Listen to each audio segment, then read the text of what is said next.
Hey, if you are a kinder, first, second, third grade, even fourth grade teacher, and you want to teach phonics or word study in a small group setting, but you're having trouble figuring out how to fit it in this little video, I'm going to show you some different ways that you can possibly do it.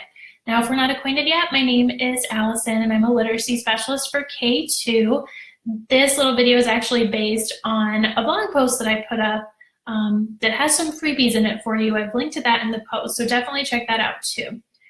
But let's first start by talking about why you might want to teach phonics or word study or spelling in a small group in the first place. So most of us have a wide range of kiddos in our class, and not all of our kids need to work on short vowels at the same time or blends at the same time.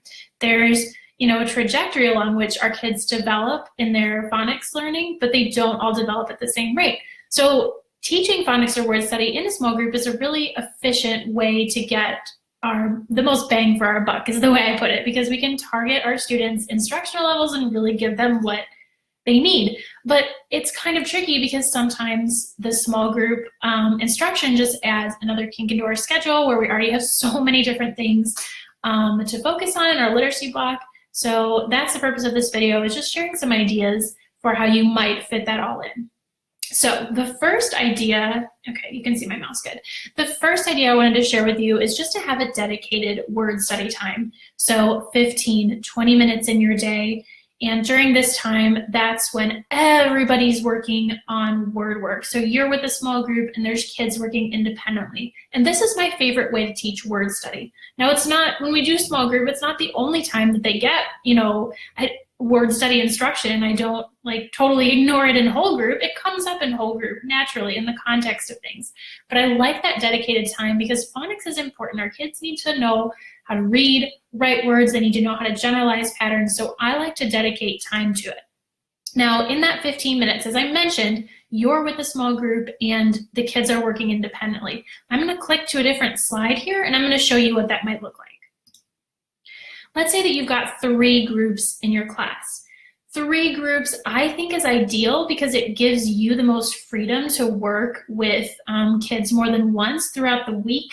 But I know that depending upon what kind of maybe spelling inventory you use or how you group your kids, you may have more than 3. But if you do have 3, here's how you might see them in a small group. So let's say you've got group A, group B, and group C. And on Monday, you're going to meet with group A and you're going to introduce a new word sort or a new feature. So maybe this group is working on short vowels with blends or something along those lines. However, you'll notice that groups B and C, they're not getting new words. So it's not this traditional, all the new words on Monday and then test on Friday. So groups B and C are working independently. Group B is actually taking their spelling test. I'll talk more about that in a minute. Group C is in session 4. In the blog post itself, I explain what that is, but that's basically just some type of independent activity. So you are only with group A for that 15-minute block or whatever it is, okay? Then on Tuesday, you switch and you're with group B and you're introducing a new sort of feature for them.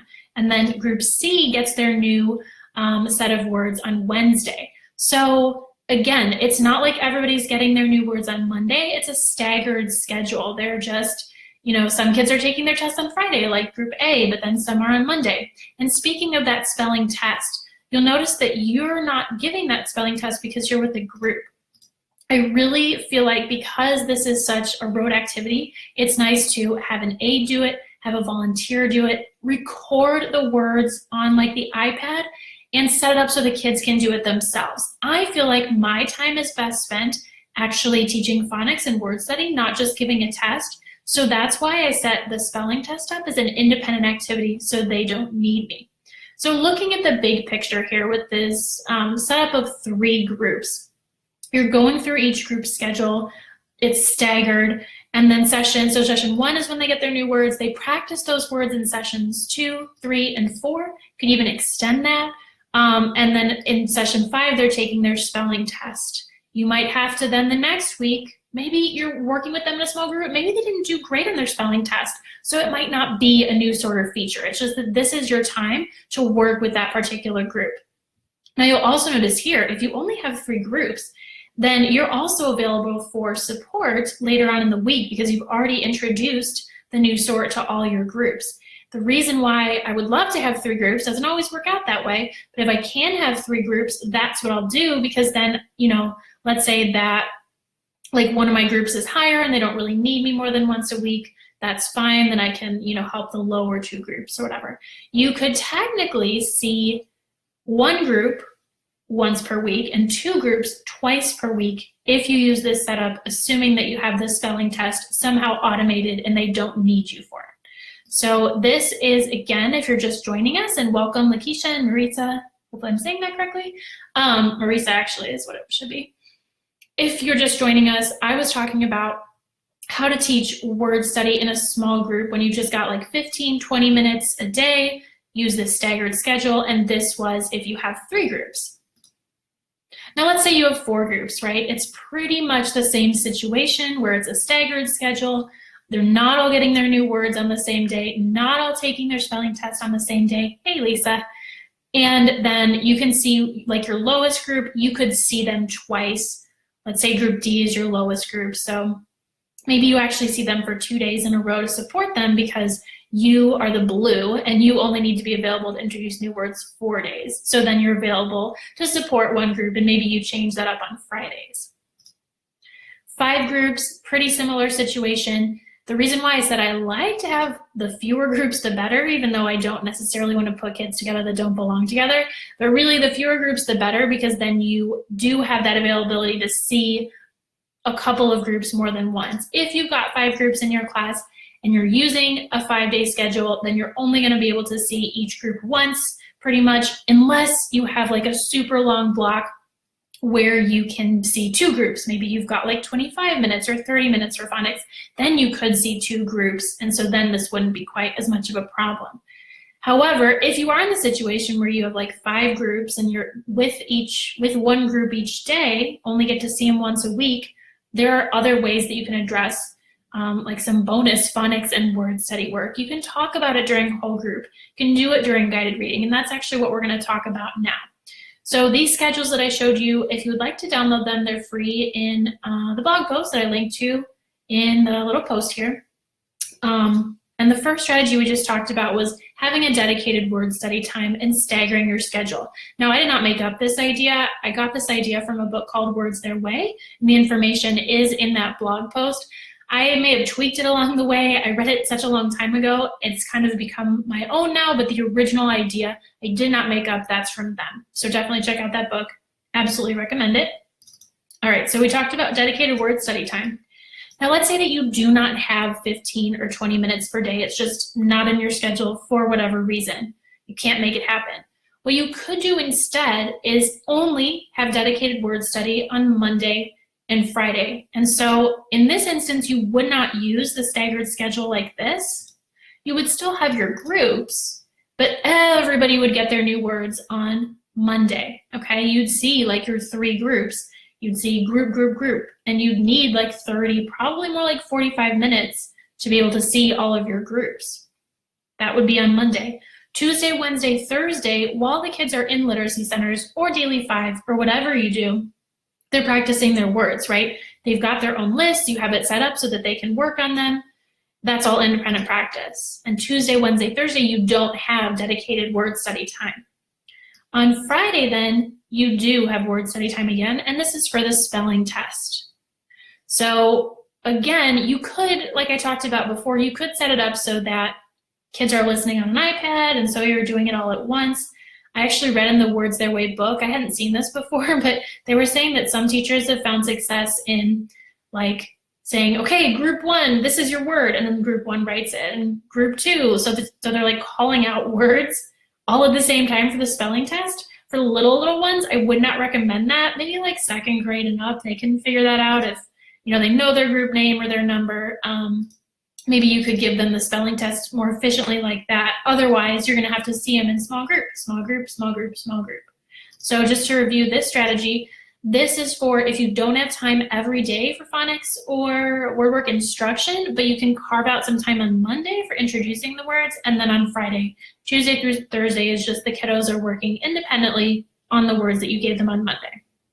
Then my last option here is to incorporate it into guided reading. Now, if you do guided reading the way I do it, there is some component of word work or phonics instruction in there. But the way I do it, we spend more time, much more time reading, and then phonics is more like, kind of like, okay, this is based on the book, or this is something I know you need to work on. It's not quite as structured and, I don't know, it's not quite as sequential the way I do it. If you are going to do your phonics or word study instruction in guided reading, then you would have to have that mindset of, okay, I'm teaching guided reading, but in addition to that, I'm also working through a phonics or word study sequence with this group. Now, if this is you and you have to incorporate it into guided reading, or you want to do that, I think your guided reading groups have to be a little bit longer. You can't have like a 10-minute guided reading group and have enough time to really read and do a good job of phonics. So you might want to have your guided reading groups be a little bit longer. That'll depend on what age group you work with. That is one option if neither of these two work. So again, the 3 options that I can think of, and feel free to share if you have other ideas. If you're going to teach phonics or word study in small groups, have 15, 20 minutes a day. That's my recommendation. Stagger your groups like I showed you here.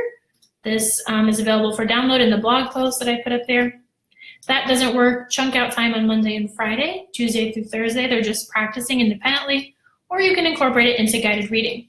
Now, kindergarten is a little bit different. Kindergarten also benefits from differentiated word study, and by word study, I mean like letter sound study instruction, even at the beginning of the year. However, we all know that our kinders do not come into our classroom ready to work independently. So it's not going to work for us to say on the first or the second week of school, okay, friends, you work independently and I'll see a small group to work on letters. No, that's not going to work. Even though there have been studies, and you can see my blog post from like a week and a half ago, there have been studies that show that kids learn letter sounds better in small groups. They're not ready to do that at the beginning of the school year. So for kindergarten, what I like to do is we go through the whole alphabet, everybody, over the course of a couple weeks, and we're doing like 3 to 4 letters per week. So we're going through it pretty quickly. Now, by that time, some kids will master some of the letters. There's going to be, you'll see like different groups begin to form in your classroom once you've gone through the whole alphabet, whole group. So after that whole group instruction, you've gone through the whole alphabet, that's when I begin seeing small groups, breaking the kids up, and we can do a little bit more small group work, and eventually it becomes more of this, dedicated word study time where we're moving from like letter sounds to word families and all that good stuff. So this was really just for the beginning of the year, and then it begins to look more like first grade and up after we've gone through all the letters and the kids are, progressing with their letter knowledge.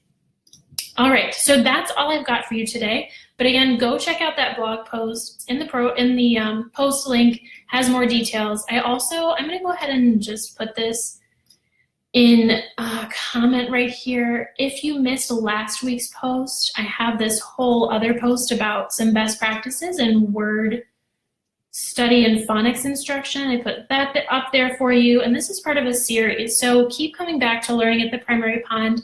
Every Saturday, I'm going to be putting up new posts. Can have some freebies for you, and then in like 3 or 4 weeks, I'm going to have some full workshops all about implementing word study or phonics instruction in your K-2 classroom.